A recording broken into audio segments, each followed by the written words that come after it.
Hello good morning बच्चों, मैं आदर्श अग्रवाल आप सभी प्यारे प्यारे बच्चों का अपनी बेटी के यूट्यूब के चैनल मेरे पिताश्री की पाठशाला पे बहुत बहुत स्वागत करता हूं। बच्चों, ये है मेरी बेटी वंशिका अग्रवाल। इन्होंने मेरे को एक यूट्यूब चैनल बना के दिया है जिसपे मैं आपको पढ़ा रहा हूँ फिजिक्स। और आज का मेरा टॉपिक है lateral shift and apparent depth due to refraction. Okay, तो ये आज मेरे पापा आपको पढ़ाएंगे, तो आप लोग ध्यान से पढ़िएगा। अब मैं पीछे जाती हूँ, मेरे पापा आपको पढ़ाएंगे। ठीक बच्चों, मैंने आपको फिनोमिना पढ़ाया है रिफ्रैक्शन का।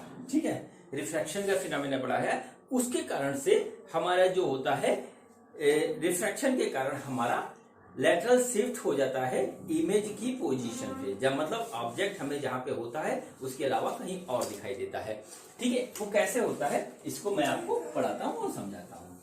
ठीक, तो रिफ्रैक्शन में हमने क्या पढ़ा था? रिफ्रैक्शन में हमने पढ़ा था जब कोई लाइट रे किसी डेंसर मीडियम में इंटर करती है तो नॉर्मल की तरफ हल्का सा शिफ्ट हो जाती है, कुछ इस तरीके से।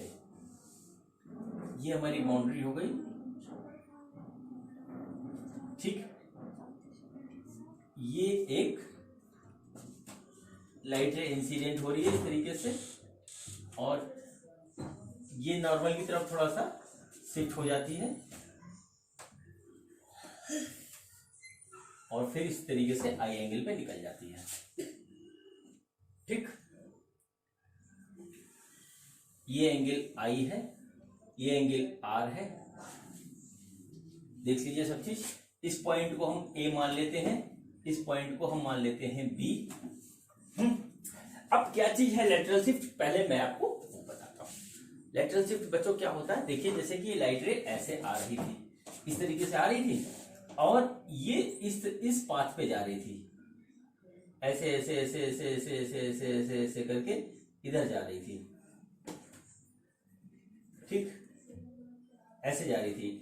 लेकिन रिफ्रैक्शन पॉइंट ए होने पे क्या हुआ कि ये शिफ्ट हो गई, और शिफ्ट होने के बाद सेकंड सरफेस पे फिर से हमारा रिफ्रैक्शन हुआ, फिर ये अगेन उसी लाइन के पैरेलल आ गई जिस लाइन पे पैरेलल जा रही थी। लेकिन इस दौरान जो ओरिजिनल पाथ से इसकी शिफ्टिंग हो गई इतनी। ठीक है, इतनी शिफ्टिंग हो गई, और इसी शिफ्टिंग को हम कहते हैं लेटरल शिफ्ट। ठीक है, इसको मान लेते हैं कि ये एक्स है।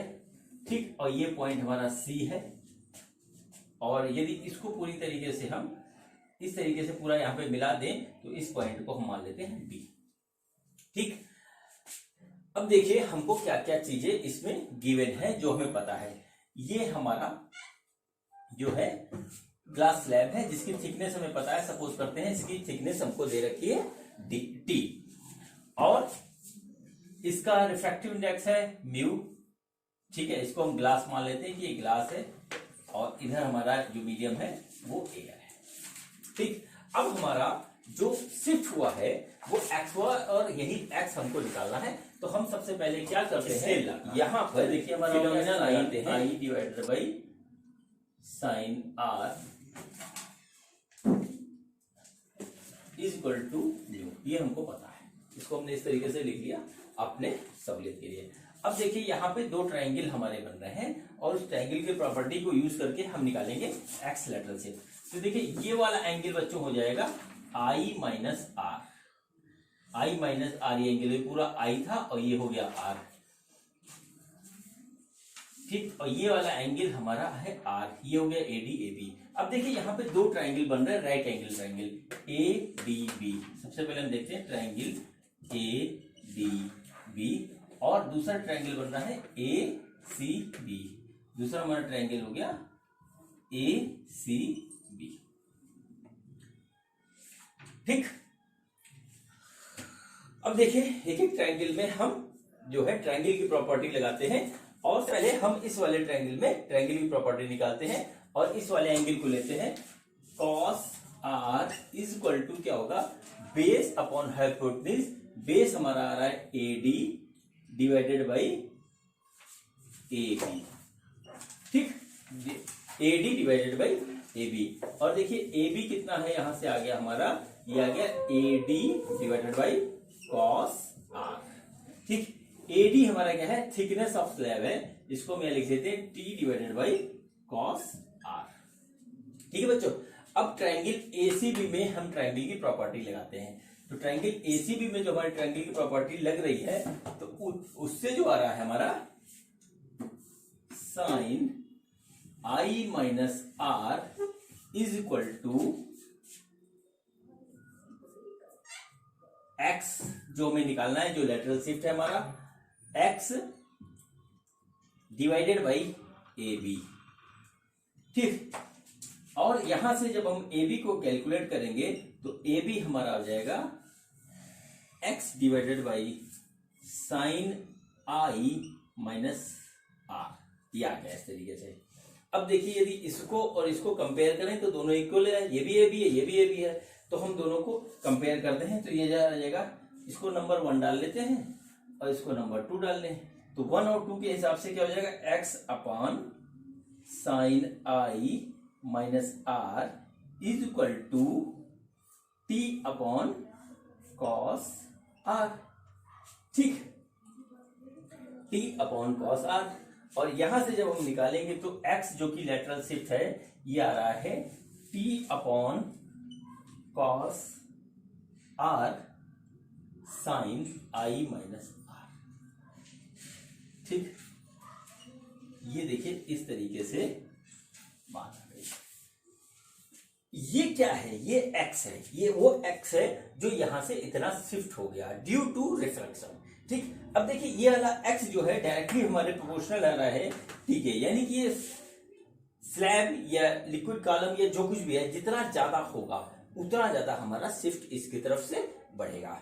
ठीक, अब सवाल यह पैदा होता है कि हम इसको क्यों पढ़ रहे हैं, क्योंकि हम इसको इसलिए पढ़ रहे हैं, इसलिए इसको जानना जरूरी है क्योंकि जो भी व्यक्ति इधर देखेगा नंबर 1 या इधर से कोई इमेज ली जाएगी तो होगी तो ऑब्जेक्ट यहां पे, लेकिन हमको यहां नजर ना आकर के यही ऑब्जेक्ट हमको इस पोजीशन पे नजर आएगा जहां पे इस स्ट्रेट लाइन पे इस तरीके से यहां नजर आएगा। इधर से अगर हम देखेंगे इस लेटरल शिफ्ट की वजह से यहां पे नजर आएगा इस तरीके से।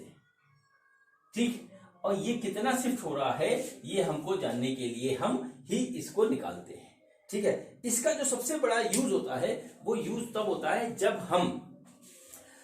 हम वाटर में इमर्ज किसी ऑब्जेक्ट को वाटर के ऊपर से देखते हैं तो उसकी पोजीशन हमको दूसरी दिखाई देती है, एग्जैक्टली जहां पे वो होता है वो हमको नहीं दिखाई देता है, थोड़ा सा ऊपर दिखाई देता है, और इस चीज को हम कहते हैं normal shift due to refraction. उसके इसी फिनोमेना के कारण होते हैं। तो चलिए हम इस फिनोमेना को उस पर अप्लाई करते हैं।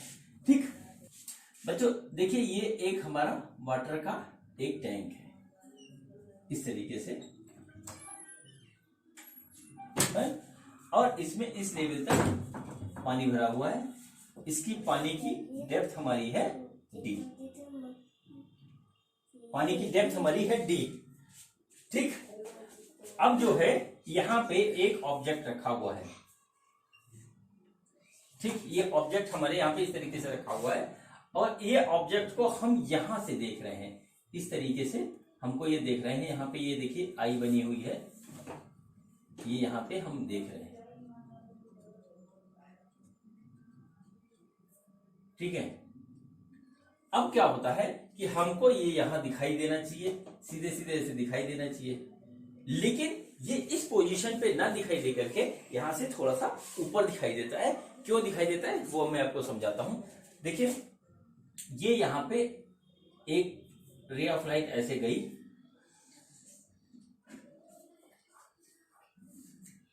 रे ऑफ लाइट ऐसे गई और ये यहां पे नॉर्मल है, और चूंकि ये वाटर है, ये डेंसर मीडियम है और यहां से रेयर मीडियम में जा रही, तो थोड़ा सा ये नॉर्मल से अवे शिफ्ट हो जाएगी। नॉर्मल से अवे शिफ्ट होने पे क्या होगा,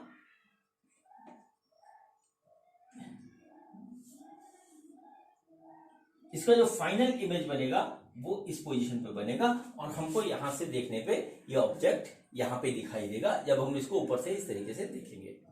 अब यहां पे सवाल पैदा ये होता है कि ये कितना ऊपर होगा। ठीक है, लेटरल शिफ्ट इसका कितना होगा और जो है ऊपर से हमको कितना दिखाई देगा या नीचे से कितना ऊपर की ओर दिखाई देगा। ठीक है, यहां पे देखिए हमको 2-3 चीजें दे रखी हैं, वो चीज हम नोट कर लेते हैं। सबसे पहले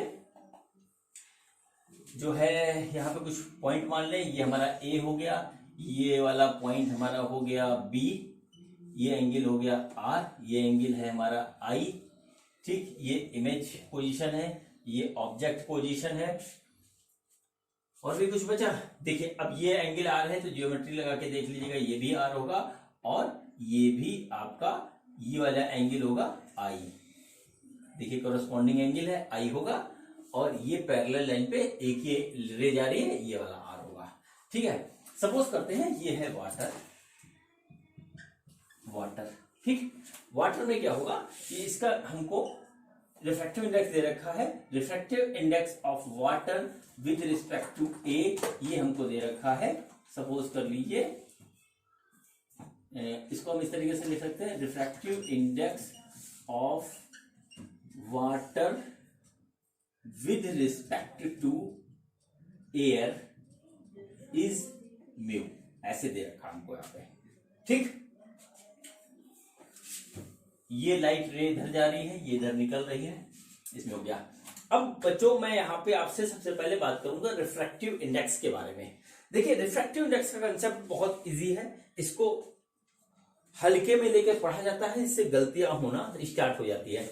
एक इस कंसेप्ट में, दूसरा टोटल इंटरनल रिफ्लेक्शन के केस में गलतियां होती है। इस चीज को फिर से मैं एक बार हल्का सा रिवाइज करवा दे रहा हूं और बेहतर तरीके से जानने के लिए क्या करिएगा, आप मेरा रिफ्रैक्टिव इंडेक्स वाला वीडियो देख लीजिएगा।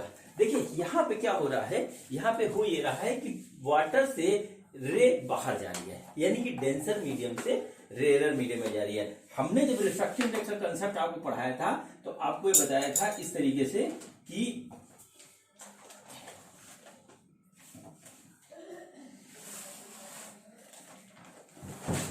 रे लाइट रे इंसिडेंट हो रही है ग्लास स्लैब पे, यही बताया था ना, ग्लास स्लैब पे इसका इंडेक्स म्यू है, ठीक है। इसको मीडियम 1 माना था, इसको 2 माना था, इंसिडेंस इधर था, आर इधर था। देखिए इसमें लाइट आ रही थी एयर से ग्लास में, सुन लीजिए, एयर से ग्लास में आ रही थी, मतलब क्या था कि रेयर से डेंसर में जा रही थी। तो इसका जो हमने निकाला था refractive index of medium 2 with respect to 1, ये निकाला था, ठीक। अगर आपको याद हो तो यहां पे क्या हो रहा है, यहां पे हमारा जो लिखा हुआ है, हमारी लाइट जा रही है डेंसर मीडियम से रेयर मीडियम में। मतलब यदि हम यहाँ पे स्नेल लगाएं, जैसे यहाँ पे स्नेल हमारा लगा था sine i by sine r, ठीक, ये लगा था यहाँ पे। अब यदि इसी कंसेप्ट को अप्लाई इस पे करेंगे तो यहाँ पे जो हमारा निकलेगा रिफ्रैक्टिव इंडेक्स, तो refractive index of air with respect to water निकलेगा, जहां पे हम लिखेंगे sine i divided by sine r, ठीक। देख लीजिए, बात को ध्यान कर लीजिए। रिफ्रैक्टिव इंडेक्स अगर आपको भूल गया हो या कुछ कंफ्यूजन हो उसमें, तो इस फिनोमेना को मैंने अपने रिफ्रैक्टिव इंडेक्स वाले वीडियो में बहुत कायदे से बता रखा है, उसको देख लीजिएगा और उसी को यहाँ पे अप्लाई करने की कोशिश कीजिएगा, ठीक है। अब देखिए क्या हुआ कि यहां पे हमारा हो गया refractive index of air with respect to water, जबकि हमको गिवन है refractive index of water with respect to air, हमको दे रखा है, ठीक। अब देखिए हम क्या करें, साइन आई और साइन आर निकालने की कोशिश करते हैं। तो देखिए यहाँ पे ट्राइंगल, यहाँ पे 2 बन रहे हैं, एक ट्राइंगल बन रहा है हमारा ट्राइंगल ए बी ओ और दूसरा बन रहा है ट्राइंगल ए बी आई। तो सबसे पहले हम ट्राइंगल ए बी ओ की बात करते हैं, ठीक। ट्राइंगल ए बी ओ, और यदि हम साइन आई निकालें, साइन आई, तो ये हमारा क्या निकल रहा है,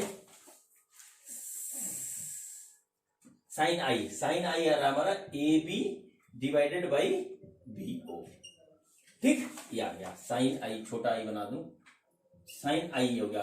अब साइन आर यदि हम निकालें ट्रायंगल ए बी आई से, तो देखिए हमारा क्या आ रहा है, A B divided by B I आ रहा है। अब इस वैल्यू को हम यहां रख देते हैं, तो mu of a with respect to water is equal to sine i हमारी A B divided by B O, और ये है हमारा A B divided by B I. ये देखिए ए बी हमारा कट गया, जो यहां पे आएगा B I divided by B O, ये आ जाएगा, ठीक है। क्या है, refractive index of air with respect to water हमारा है BI/BO। अब हमको यहाँ पे एक छोटा सा एजम्पशन मानना पड़ेगा, ठीक है।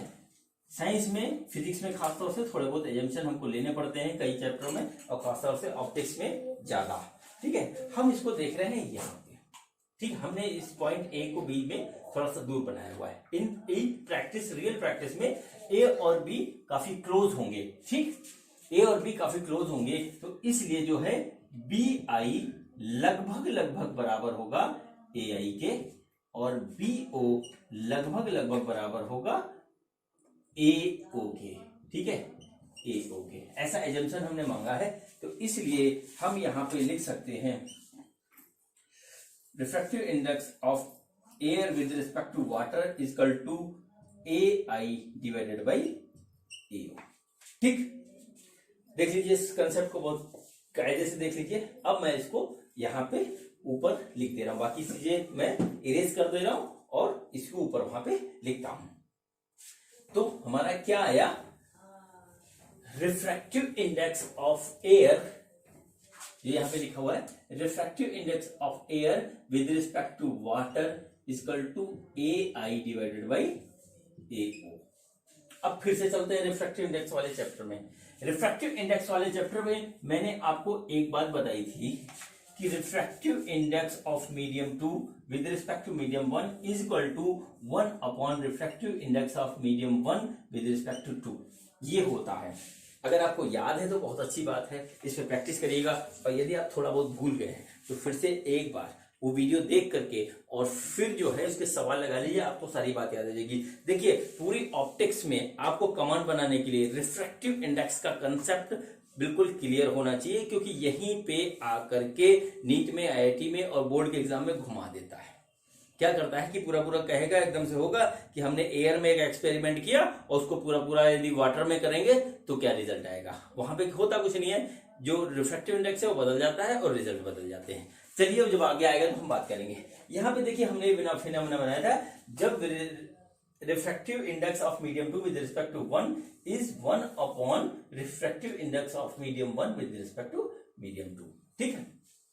हमको यहाँ पे जो चीज दे रखी है वो ये दे रखी है, देख लीजिए, इसको refractive index of water with respect to air दे रखा है, और हमने निकाला है refractive index of air with respect to water निकाला है, ये चीज है।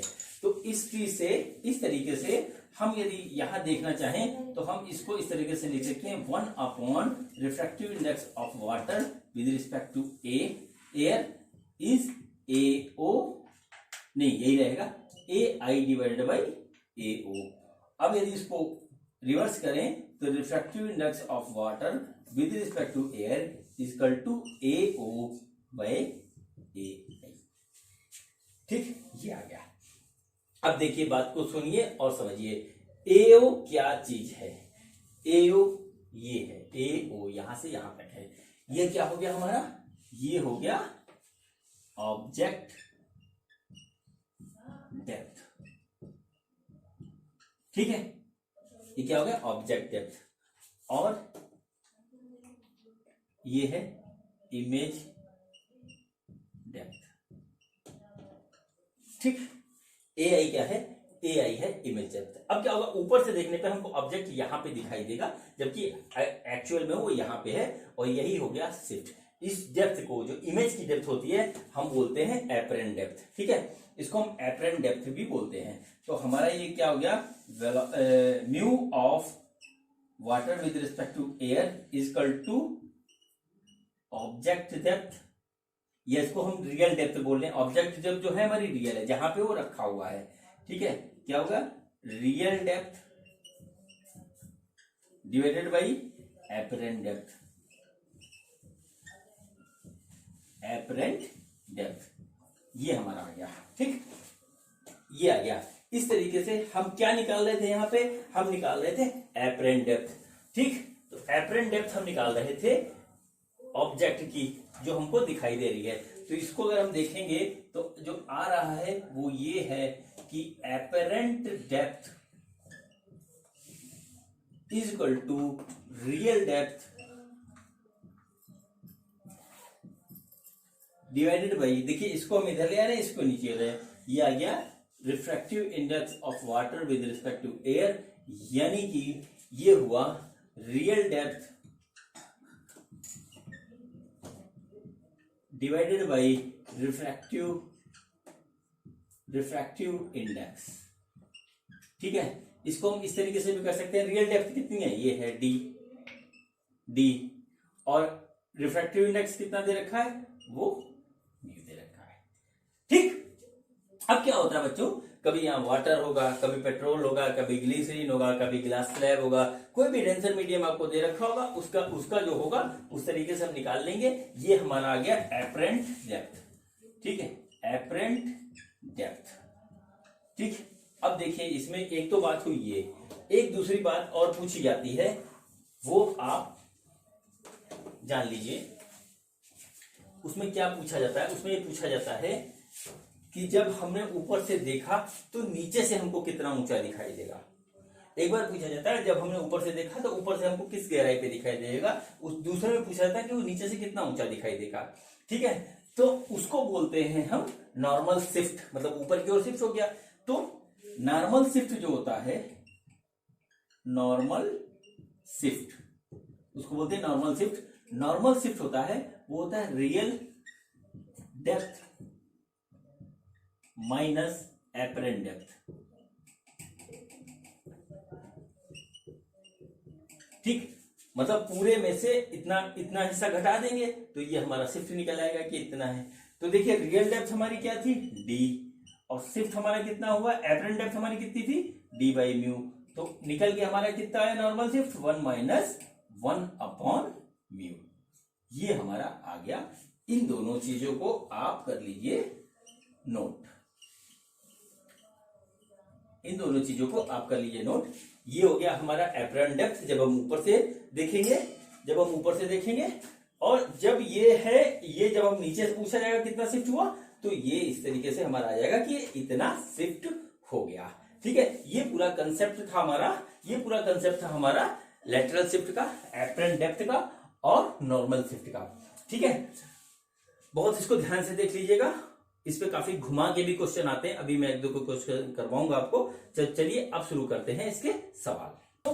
तो देखिए ये पहला क्वेश्चन है इसका, रियल डेप्थ एपरेंट डेप्थ का। तो इसमें दे रखा है that apparent depth of an object at the bottom of the tank filled with a liquid of refractive index 1.3 is 7.7 centimetre. What is the actual depth of the liquid in the tank. इसमें ये दे रखा है कि हम एक bottom of एक tank है, इस तरीके से टैंक है, इसमें कोई लिक्विड यहां तक भरा हुआ है। ठीक है, ऊपर से देखने पे एपरेंट डेप्थ हमको 7.7 दिखाई देती है, तो इसकी एक्चुअल डेप्थ हमको निकालनी है। सिंपल सी बात है। तो देखिए यहां पे क्या होता है, एक्चुअल जो हमारा फार्मूला है वो ये है कि apparent depth is equal to real depth divided by refractive index. Simple सी बात है, वो आ गई यहाँ पे। ठीक, तो एपरेंट डेप्थ हमारी कितनी दे रखी है, 7.7 और सेंटीमीटर। रियल डेप्थ क्या करना है, हमें निकालनी है, रियल या एक्चुअल डेप्थ हमको निकालनी है, और रिफ्रैक्टिव इंडेक्स हमको दे रखा 1.3। तो रियल डेप्थ हमारी कितनी आ गई, रियल डेप्थ जो आ रही है हमारी वो आ रही है 7.7 इंटू 1.3 यानी कि 10.01 सेंटीमीटर। ये इसकी होगी एक्चुअल डेप्थ। ये हमारा क्वेश्चन खत्म हुआ। हाँ बच्चों देखिए एक दूसरा क्वेश्चन है आपके लिए, वो देखिए क्या है, ये एक इंक का डॉट है, यहाँ पे इस तरीके से एक इंक का डॉट है। ठीक, और इस इंक के डॉट पे हम क्या करते हैं, एक ग्लास का स्लैब ऐसे रख देते हैं, इस तरीके से ग्लास का स्लैब रख देते हैं। ठीक, और इस ग्लास के स्लैब की जो है थिकनेस है वो है 6 सेंटीमीटर। ये 6 सेंटीमीटर दे रखी ग्लास के स्लैब की थिकनेस। अब ये पूछा है कि ये हमको यहां से जब हम इसको देखेंगे, इस तरीके से जब हम इसको यहां से देखेंगे तो देखने पे ये हमको कितना ऊंचा दिखाई देगा, ये वाली पोजीशन पूछ रखी है। ठीक, ये वाली पोजीशन इन्होंने पूछ रखी कि कितना ऊंचा दिखाई देगा। और इसमें जो एक चीज हमको दे रखी है कि velocity of light in glass जो है वो है हमारी 2 इंटू 10⁸ मीटर पर सेकेंड, और velocity of light in air है 3 इंटू 10⁸ मीटर पर सेकेंड। ठीक, सवाल में कुछ नहीं है, बस एक चीज है, वही बात जो मैंने पहले भी कही थी, दोबारा कह रहा हूं कि यहाँ पे हमको रिफ्रैक्टिव इंडेक्स का कंसेप्ट बिल्कुल क्लियर होना चाहिए, नहीं तो क्वेश्चन में दिक्कत होगी। क्योंकि बहुत से ऐसे सवाल हैं जिसमें रिफ्रैक्टिव इंडेक्स डायरेक्ट नहीं दे रखा होता है, वो घुमा के दे रखा होता है, जैसा कि इस सवाल में है। अब देखिए हमको यहां से निकालना है नीचे से, यानी कि नॉर्मल शिफ्ट निकालना है नीचे से, कितना ये हमारा शिफ्ट होगा। तो उसका जो फॉर्मूला है वो है, नॉर्मल शिफ्ट का जो फॉर्मूला होता है, नॉर्मल शिफ्ट का जो सिंपल फॉर्मूला होता है वो होता है d1 - 1/μ। ठीक है, डी क्या है हमारा, एक्चुअल थिकनेस ऑफ स्लैब या डेप्थ जो भी हो जाए, वो हो गया 1/μ। अब यहाँ पे हमको म्यू नहीं दे रखा है, म्यू ऑफ ग्लास हमें पता होना चाहिए विद रिस्पेक्ट टू एयर। अब आपको यदि याद हो तो इसका एक फॉर्मूला था, velocity of light in air divided by velocity of light in glass. ठीक है, ये हो गया। इस फार्मूले का यूज करके हम म्यू निकालेंगे, ऊपर वाले फार्मूले रख देंगे, हमारे आंसर आ जाएगा। लेकिन यदि हम इसको भूल गए, बार बार ये सोचते रहेंगे कि हमको रिफ्रैक्टिव इंडेक्स दिया होगा सवाल में, तो हम कहीं ना कहीं क्वेश्चन को कर नहीं पाएंगे सही टाइम में। ठीक है, तो देखिए velocity of light in air हमारी कितनी है, 3 into 10⁸। Velocity of light in glass कितनी है, 2 इंटू 10⁸। ये हमारा गया कट, और रिफ्रैक्टिव इंडेक्स आया 3/2 यानी कि 1.5, जो भी समझ लें आप, 3/2 रखना चाहिए, 3/2 रखें। ठीक है, अब हमें नॉर्मल शिफ्ट निकालना है नीचे से उतना, तो normal shift of ink dot क्या हो जाएगा, normal shift of ink dot वो क्या होगा, देखिए क्या होगा, d1 - 1/μ। ये फॉर्मूला आ रहा है, d हमारा दे रखा है 6, 1 आया 1/1.5, इस तरीके से आ गया ये। ठीक, इसको जब हम सॉल्व कर रहे हैं तो आ रहा है 6, 1.5 - 1 डिवाइडेड बाई 1.5, ये आ गया। ओके, तो नॉर्मल शिफ्ट जो हो रहा है इंक डॉट का वो आ रहा है 6 इंटू 0.5 डिवाइडेड बाई 1.5, ये कटेगा आएगा 4, और इस तरीके से आएगा ये 2 सेंटीमीटर। यानी कि जो इंक डॉट है वो ऊपर से देखने पे हमको 2 सेंटीमीटर ऊंचा दिखाई देगा। ठीक है, अब बच्चों यहाँ पे एक क्वेश्चन और राइज होता है, जब हमारा ग्लास स्लैब एक ना होकर के 2-3 हो और उसके रिफ्रैक्टिव इंडेक्स अलग अलग हो तो कितना होगा, नॉर्मल शिफ्ट कितना होगा। देख लीजिए, मैं आपको पहले बात बताता हूं कि मैं आपसे कहना क्या चाह रहा हूं, पहले वो बताऊं। सपोज करिए सेम इंक डॉट है, ठीक है, इंक डॉट सेम है, और वहां पे हमने एक की बजाय 3 रख दिए स्लैब। ये हमारा इंक डॉट है इस तरीके से, और ये हमने एक स्लैब रखा, ठीक है, इसके ऊपर हमने एक दूसरा स्लैब रख दिया इस तरीके से, ठीक है, इसके बाद हमने तीसरा रख दिया, ठीक, और यहां से हम देख रहे हैं, ठीक, यहां से हम देख रहे हैं, ठीक। तो अब हमको क्या क्या चीजें दे रखी है वो देखिए, इसका थिकनेस d1 है, रिफ्रैक्टिव इंडेक्स μ1 है, इसका थिकनेस d2 है, रिफ्रैक्टिव इंडेक्स μ2 है, इसका थिकनेस d3 है, रिफ्रैक्टिव इंडेक्स μ3 है। तो जो हमारा शिफ्ट होगा वो टोटल का सम होगा, इंडिविजुअल स्लैब के द्वारा जो शिफ्ट होगा उसका जो सम निकलेगा वो हमारा टोटल शिफ्ट होगा। इसमें ज्यादा कुछ कंसेप्ट नहीं रखना है। देखिए सपोज करिए ये शिफ्ट सिंगल होता तो उस केस में हमारा नॉर्मल शिफ्ट कितना हो जाता, नॉर्मल शिफ्ट होता d1 1 माइनस दिस, ठीक है। सेकंड वाले के कारण कितना होता, वो होता d2 1 माइनस μ2, ठीक है, ये हम तब मान रहे हैं जब एक सिंगल स्लैब जो है हमारा इंक डॉट के ऊपर रखा हुआ है। ठीक है, तीसरे के कारण क्या होता, वो होता d3 1 माइनस 1 अपॉन μ3, ये हो जाता है इस तरीके से। तो total normal shift of ink dot due to all slab equal to क्या होगा, देखिए d1 1 minus 1 upon μ1 plus d2 1 minus 1 upon μ2 plus d3 1 minus 1 upon μ3। ठीक है, ये हो जाएगा। इसमें कुछ नहीं करना, तीनों को उठा के जोड़ देना है। कई बार ऐसा होता है कि इन दोनों ग्लास स्लैब के बीच में गैप भी दे देते हैं, गैप दे दिया, जैसे बीच में एयर आ गया फिर वही आ गया, तो भी यही फॉर्मूला होगा, गैप से कोई फर्क नहीं पड़ना है। इस टाइप का क्वेश्चन आपकी बुक में है, आप उसको एक बार कर लीजिएगा। ठीक है, अब मैं इसका ही आपको एक सवाल करवाता हूं सेम कंसेप्ट पे बेस। बच्चों ये देखिए क्वेश्चन है कॉम्बिनेशन ऑफ स्लैब्स पे। ठीक है, इसमें क्वेश्चन में दे रखा है, क्वेश्चन में find out the total shift of image due to the all 3 slabs given in the figure. जो ये हमको 3 स्लैब दे रखे हैं, सपोज करिए यहाँ पे कोई ऑब्जेक्ट हमारा इस तरीके से रखा हुआ है और ऊपर से देखने पे हमारा इमेज कितना शिफ्ट होगा। ठीक है, वो हमें निकालना है। इसमें इसकी थिकनेस दे रखी है, नीचे वाले सबसे नीचे वाले स्लैब की थिकनेस दे रखी है 4 सेंटीमीटर, रिफ्रैक्टिव इंडेक्स 1.5, इसकी देख रही है 6 सेंटीमीटर, रिफ्रैक्टिव इंडेक्स 1.4 एंड इसकी दे रखी 8 सेंटीमीटर, रिफ्रैक्टिव इंडेक्स 1.3। ठीक, ये हमको यहां पे दे रखा है। तो अब देखिए इसमें हम वही फार्मूला लगाएंगे,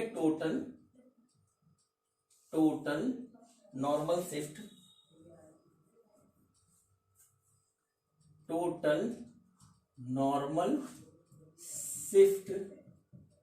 due to all the slabs is given by is equal to d1 1 minus 1 upon μ1 plus d2 1 minus 1 upon μ2 plus d3 1 minus 1 upon μ3। ये इस तरीके से आएगा। तो देखिए इसमें d1 हमारा क्या दे रखा है 4 सेंटीमीटर, 1 माइनस 1 बाई 1.5 ये आया, प्लस 6 इंटू 1 माइनस 1 अपॉन 1.4 ये आया, प्लस 8 1 माइनस 1 बाई 1.3 ये आया। इसको क्या करना है, सॉल्व करना है। आप सॉल्व कर लीजिएगा।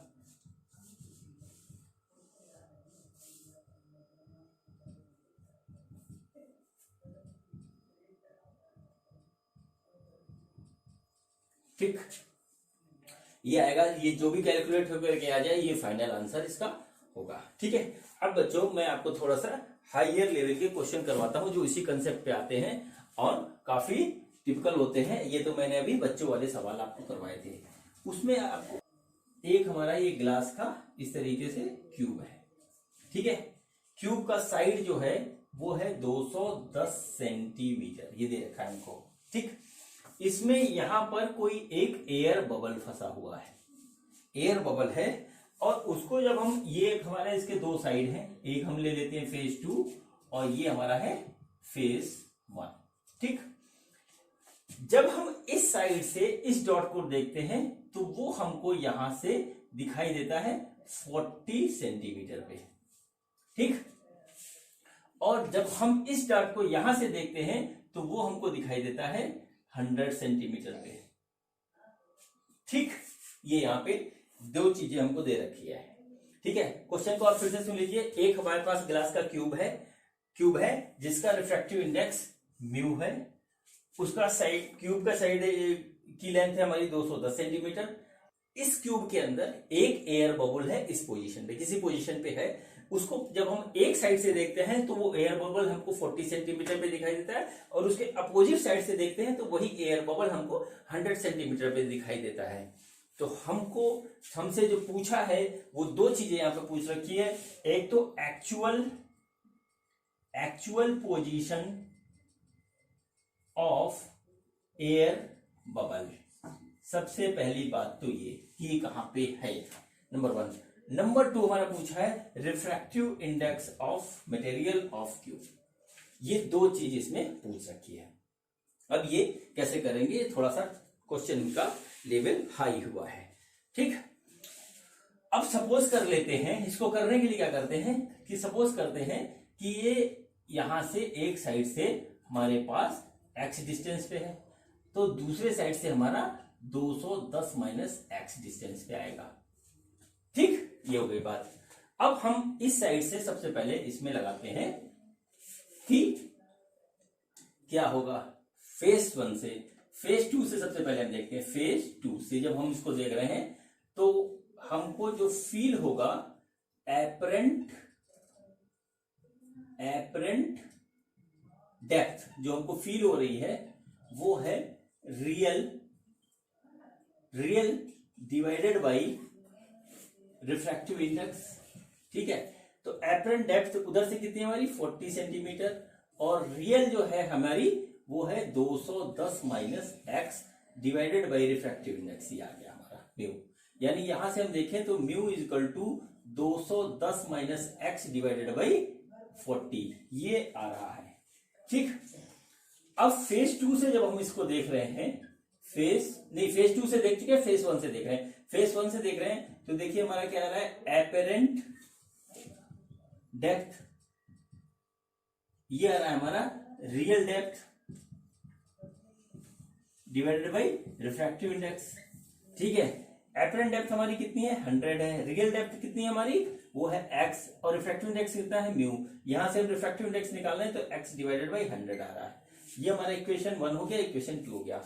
अब देखिए क्या हुआ, ये भी रिफ्रैक्टिव इंडेक्स है, ये भी रिफ्रैक्टिव इंडेक्स है, यानी कि हम इसको कर सकते हैं बराबर, ठीक है। ये दोनों एक दूसरे के बराबर होंगे, तो हम यहां पे इसका मतलब ये हुआ कि 210 minus x divided by 40 is equal to x divided by 100, ये आया। अब इसको करते हैं सॉल्व, तो देखिए ये हमारा गया कट, ये हमारा कट गया, और इसको इधर से मल्टीप्लाई कर रहे हैं, तो ये आ रहा है 4x, तो यह 210 यस, चलो ऐसे कर लो, 210 माइनस एक्स इंटू 10 बराबर 4x, ये कट गया, ये आया 2 और ये कटा आया 5, तो 210 into 5 minus 5x is equal to 2x। इसका मतलब ये हुआ कि 7x इज इक्वल टू आ गया हमारा 210 into 5x is equal to आया 210 इंटू 5 डिवाइडेड बाई 7, और इसकी वैल्यू आ रही है 150 सेंटीमीटर। तो जो हमारी जो पहला पूछा था actual position of air bubble, वो थी फेस 1 से 150 सेंटीमीटर की दूरी पे वो है। अब दूसरा काम है रिफ्रैक्टिव इंडेक्स निकालने के लिए, तो क्या करेंगे x की वैल्यू इसमें रख देंगे, हमारा जो है इसकी पोजीशन निकल आएगी। तो चलिए यही करते हैं, तो 210 माइनस 150 डिवाइडेड बाई 40, ये कितना आया, इसमें से घटाएंगे तो आया हमारा 60 डिवाइडेड बाई 40, ये 0 से 0 कट गया, ये आ गया 3/2 यानी 1.5, ये हमारा आ गया 1.5। मतलब हमारा जो एक्चुअल पोजीशन था वो इस वाले फेस से 150 सेंटीमीटर की दूरी पे था, और जो हमारा refractive index of glass slab आया है वो आया है हमारा 1.5। तो ये क्वेश्चन हो गया बच्चों। किसी भी कंसेप्ट पे क्वेश्चन इजी भी होते हैं और थोड़े से टिपिकल भी होते हैं, इसलिए हमको बड़ी गंभीरता से स्टडी करनी चाहिए, ठीक। ओके, अब मैं आपको करवाता हूं आईआईटी में आया हुआ एक सवाल जो कि मिरर और एपरेंट डेप्थ के कंसेप्ट पे लगाया है। बच्चों ये देखिए क्वेश्चन है जो IIT 2005 में आया था। क्वेश्चन बड़ा ही अच्छा है। पहले मैं बताता हूं कि क्वेश्चन में है क्या। A container is filled with water जिसका रिफ्रैक्टिव इंडेक्स दे रखा है up to a height of 33.25 centimetre.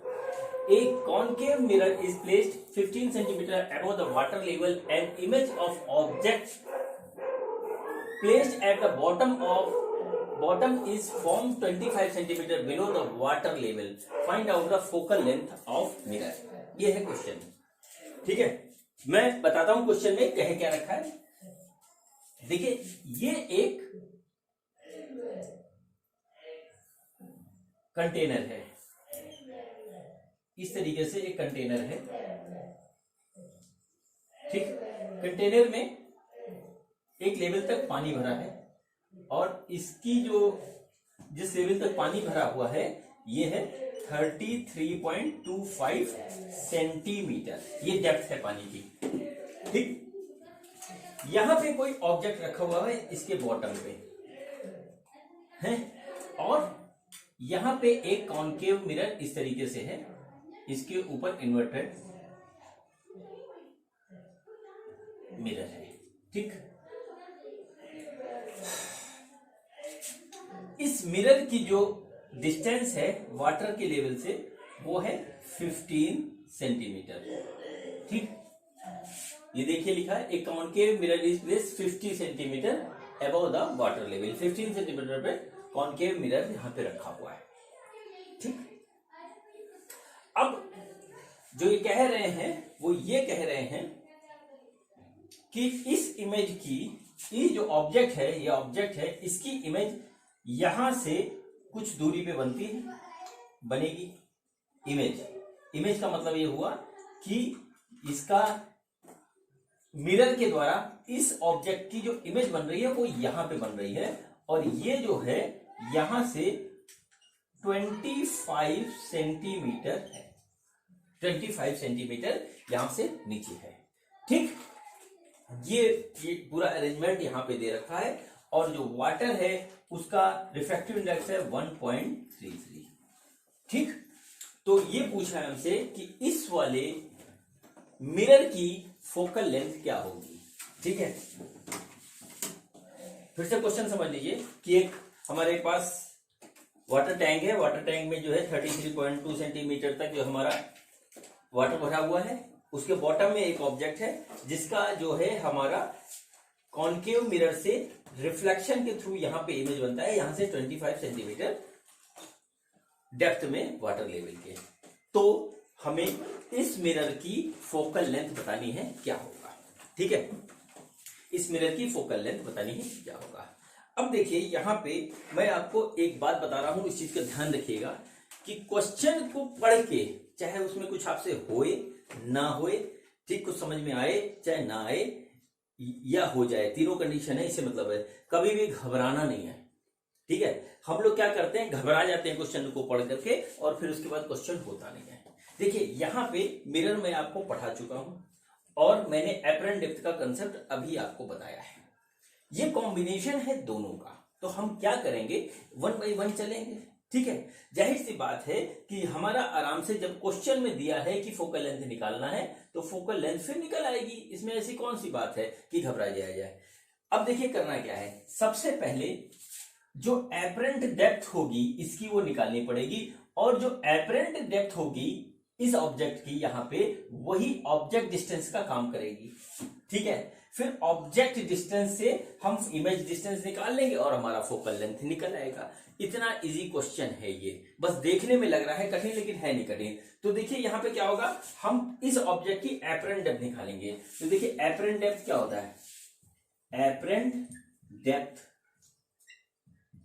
Depth होता है हमारा real depth upon refractive index. Apparent depth equal to real depth divided by refractive index of liquid या जो कुछ भी है। चलिए रियल डेप्थ हमारी क्या है, 33.25 सेंटीमीटर और इसका जो रिफ्रैक्टिव इंडेक्स है 1.33 है। इसको जब आप डिवाइड करेंगे तो ये हमारा आएगा 25 सेंटीमीटर, ठीक है, एप्रेंट डेप्थ। और इसी में इस क्वेश्चन का पूरा मर्म छुपा हुआ है, एप्रेंट डेप्थ, ठीक है। 25 सेंटीमीटर ऊपर से हमको यहां पे दिखाई देगा, इसका यदि हम ऊपर से देखेंगे तो इसका इमेज यहां पे दिखाई देगी, ठीक है। अब देखिए, आ जाइए, और यहां से 25 सेंटीमीटर की ही डिस्टेंस पे मिरर के द्वारा इमेज बन रही है। क्या हुआ, ऑब्जेक्ट भी यही है और इमेज भी यही है। और कॉन्केव मिरर के कंसेप्ट में आप जाइए, अगर आप भूल गए हो तो दोबारा पढ़ लीजिएगा, मेरा वीडियो देख लीजिएगा, किसी और का देख लीजिएगा, अपने क्लास में सर से पूछ लीजिएगा, कोचिंग के सर से पूछ लीजिएगा, ठीक है। तो वो देखिएगा कि किसी कॉन्केव मिरर के द्वारा जब ऑब्जेक्ट और इमेज एक ही पोजीशन पे बनती है तो वो कौन सी पोजीशन थी, याद करिए बच्चों, ठीक है। वो होता है जब उसको बनता है रेडियस ऑफ कर्वेचर पर, रेडियस ऑफ कर्वेचर पर जब होता है ऑब्जेक्ट तो हमारा इमेज भी वही बनती, रेडियस ऑफ कर्वेचर पे। अब देखिए क्या हो रहा है, एप्रेंट डेप्थ ऑब्जेक्ट की आई 25 सेंटीमीटर, और क्वेश्चन में हमको दे रखा है कि यहां से 25 सेंटीमीटर बिलो वाटर लेवल से ही हमारा ऑब्जेक्ट, इसका इमेज बन रहा है, फाइनल वाला इमेज बन रहा है। तो क्या हुआ कि ऑब्जेक्ट और इमेज कोइंसाइड कर गए। इसका मतलब ये हुआ कि 15 सेंटीमीटर ये और 25 सेंटीमीटर ये, इसका रेडियस ऑफ कर्वेचर हो गया हमारा, रेडियस ऑफ कर्वेचर जो हो गया वो हो गया 40। मतलब 40 कैसे 40, 15 ये वाला और 25 ये वाला, 15 ये वाला 25 ये आ गया 40 सेंटीमीटर, ठीक, ये आ गई बात। अब देखिए पूछा क्या हमसे, find the focal length of the mirror. और फोकल लेंथ क्या होता है, फोकल लेंथ होता है हमारा रेडियस ऑफ कर्वेचर का आधा, यानी कि 40 divided by 2 equal to 20 centimetre. तो देखिए इसमें से ऑप्शन कौन सा आएगा, 20 वाला आएगा, ठीक है। थोड़ा सा कंसेप्ट लगा के हमने क्वेश्चन किया तो हमारा ये आ गया, ठीक। अब एक पीछे से आवाज आई हमको, किसी ने पूछा हमसे कि सर अगर ये दोनों कोइंसाइड ना करते, ठीक है, अगर ये दोनों कोइंसाइड ना करते, ऑब्जेक्ट और इमेज की पोजीशन कोइंसाइड ना करती, तो क्या हम फोकल लेंथ निकाल लेते? डेफिनेटली निकाल लेते बच्चों, डेफिनेटली निकाल लेते। कुछ डिफरेंट आती, कुछ दशमलव में आती, कुछ कैलकुलेशन करनी होती, लेकिन हम निकाल लेते। अब कैसे निकालते वो मैं आपको दिखा दे रहा हूं, ठीक है।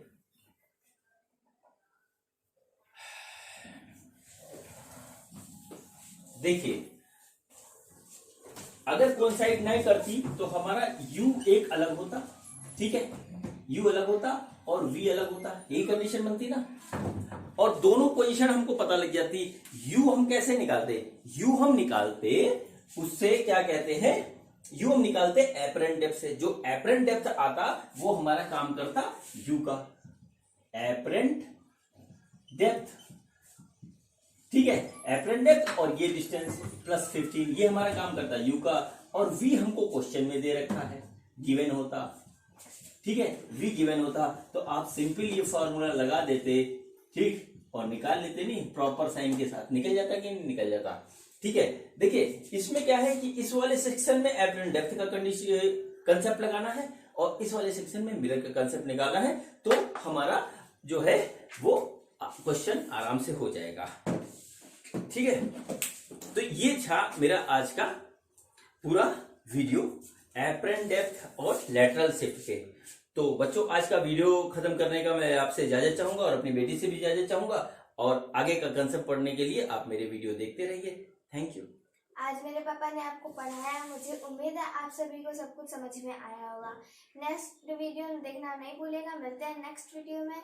तो देखते रहिए मेरा यूट्यूब चैनल मेरे पिताजी की पाठशाला। Okay bye bye.